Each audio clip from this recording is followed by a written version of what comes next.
العلم هو النور الهادي والمفتاح لكل الخير من يرد الله به خيرا.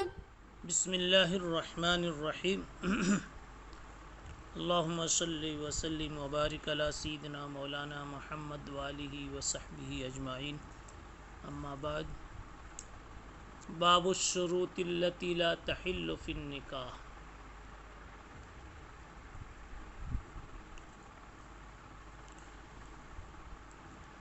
ان شرطوں کا بیان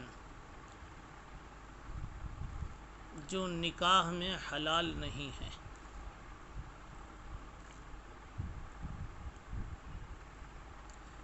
جن شرائط کے ساتھ نکاح کو مشروط کرنا حلال نہیں، اس نوع کی شرطوں کا بیان.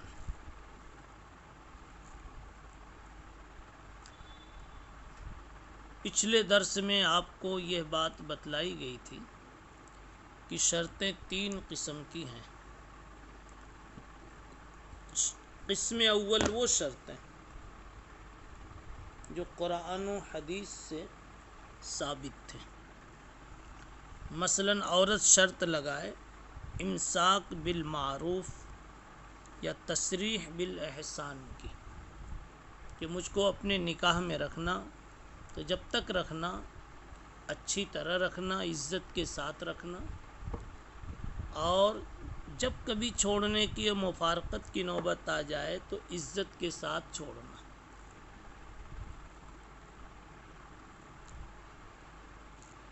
ایسی شرط یہ قسم اول بتلائی تھی اور اس میں کوئی حرج نہیں ہے، یہ شرط معتبر ہے. نمبر 2، جو قرآن و سنت کے مزاج کے بالکل خلاف ہو اور نکاح کے منشا اور مزاج اور مقتضیات کے خلاف ہو.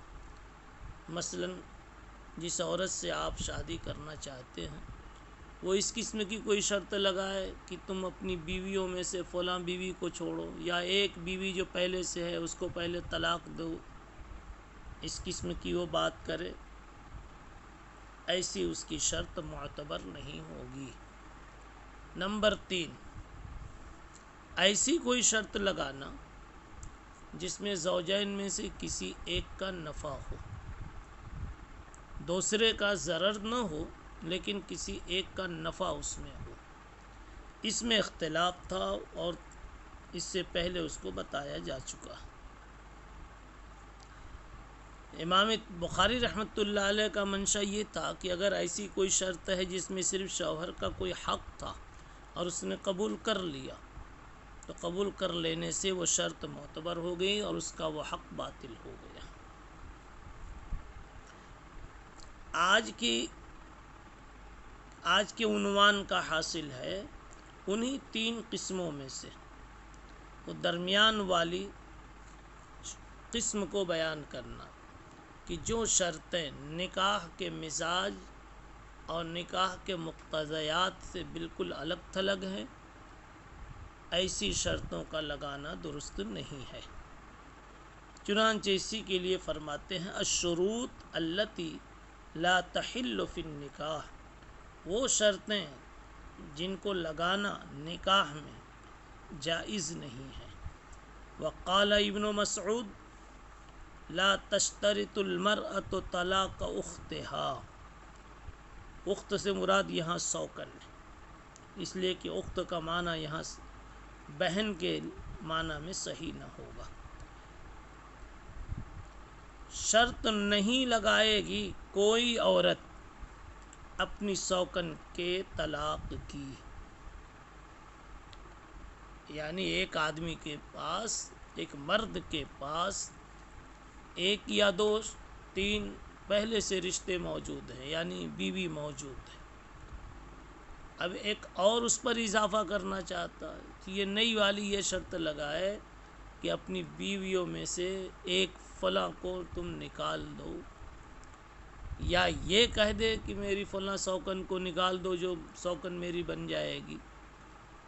تو اس طرح سے وہ شرط لگانا یہ درست نہیں ہے. لا تشترط، ابن مسعود رضی اللہ عنہ نے فرمایا لا تشترط المرأة طلاق اختها۔ اب اسی بات کو امام بخاری رحمۃ اللہ علیہ حدیث مرفوع سے بھی ثابت فرماتے ہیں۔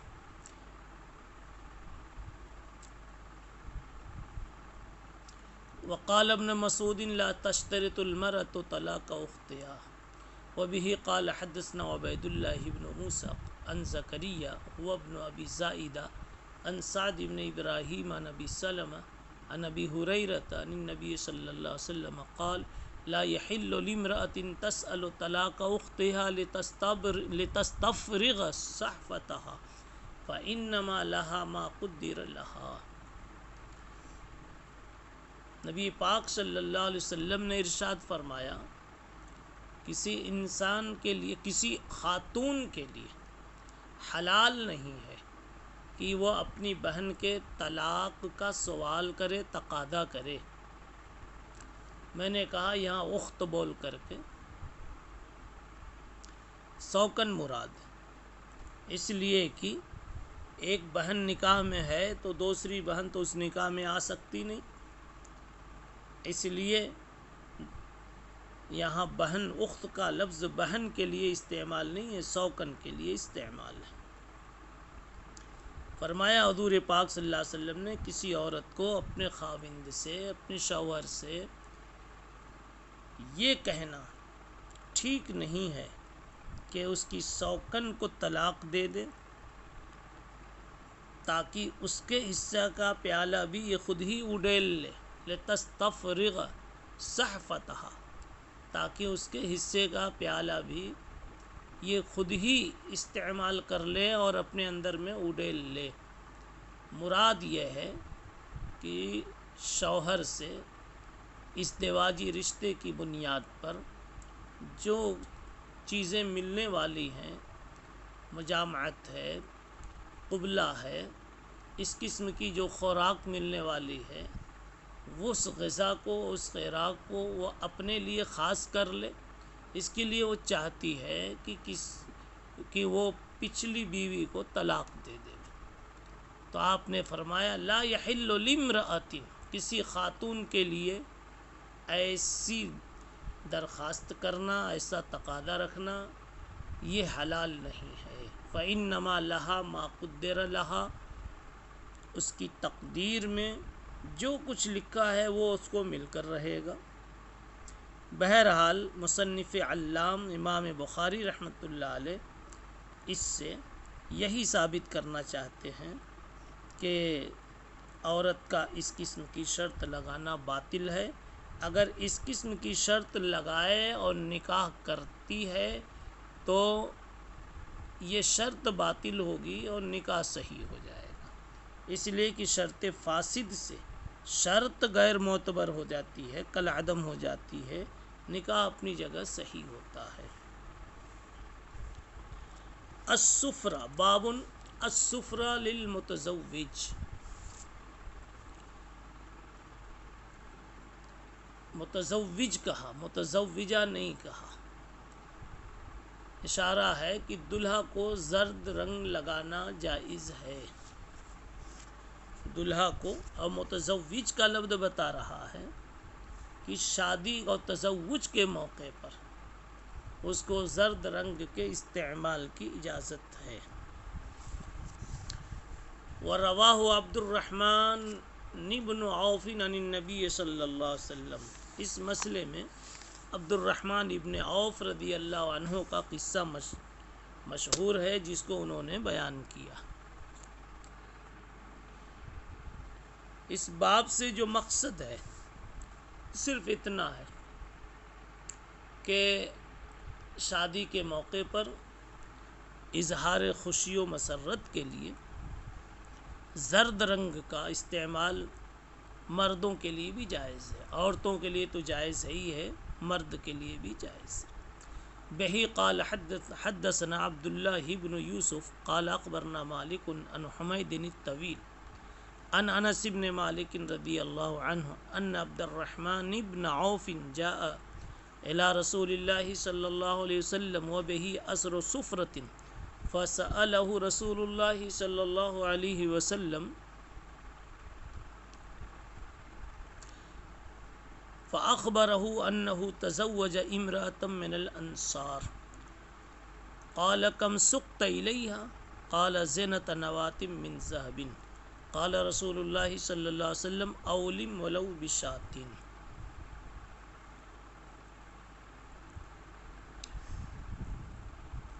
عبد الرحمن ابن عوف آئے حضور پاک صلی اللہ علیہ وسلم کی خدمت میں.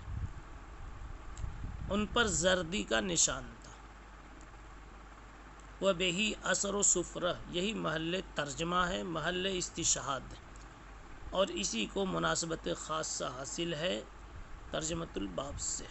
وہ بہی اثر و سفرہ ان عبد الرحمن ابن عوف، عبد الرحمن ابن عوف آئے نبی پاک صلی اللہ علیہ وسلم کے پاس اور ان پر زردی کا نشان لگا ہوا تھا.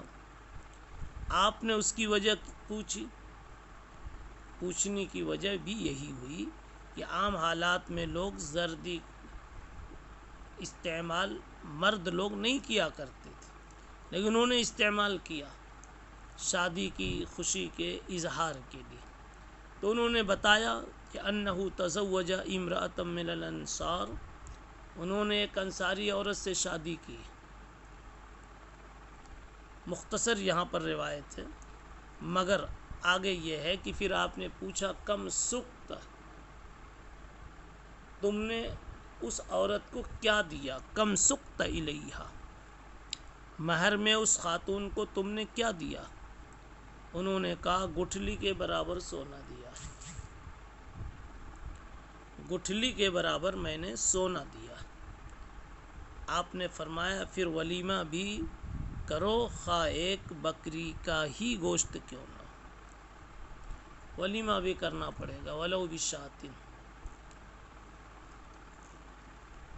اس روایت سے جو چیز مقصود ہے وہ زردی کے استعمال کے جواز کو بتانا.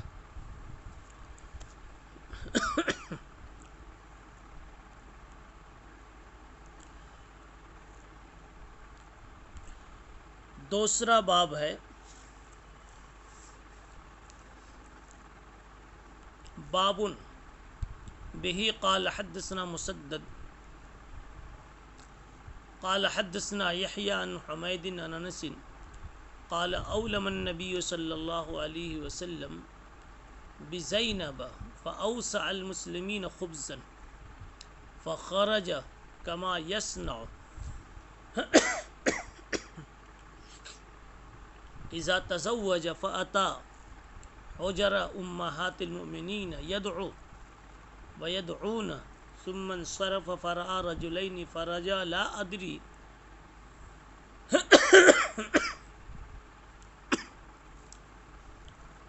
اخبرته او اخبر بخروجهما.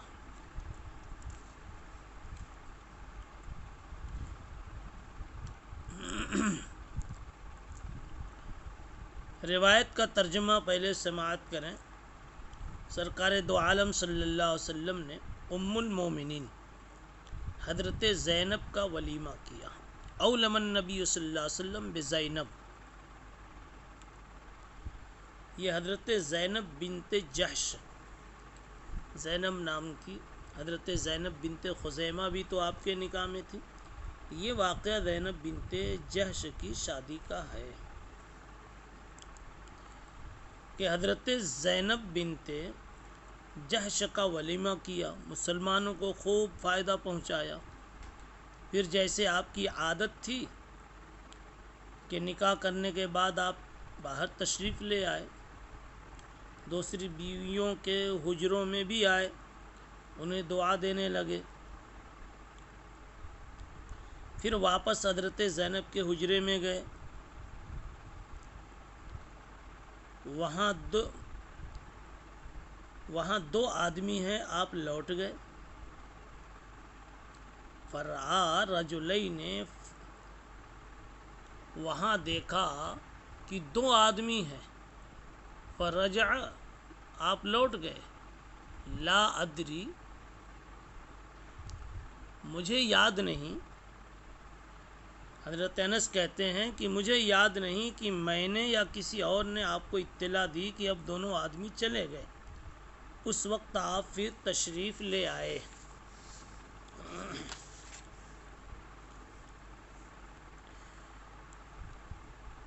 اس باب کے متعلق یہ عرض کرنا ہے کہ یہاں باب کے ساتھ میں کوئی ترجمۃ الباب نہیں، کوئی عنوان نہیں ہے، معرّ عن الترجمہ ہے، یہ مجرد عن الترجمہ ہے۔ اور آپ کو مقدمہ میں شروع میں یہ بات بتلائی گئی ہے کہ جب باب ترجمے سے خالی ہو تو اس کا عموماً پچھلے باب سے کوئی تعلق ہوتا ہے۔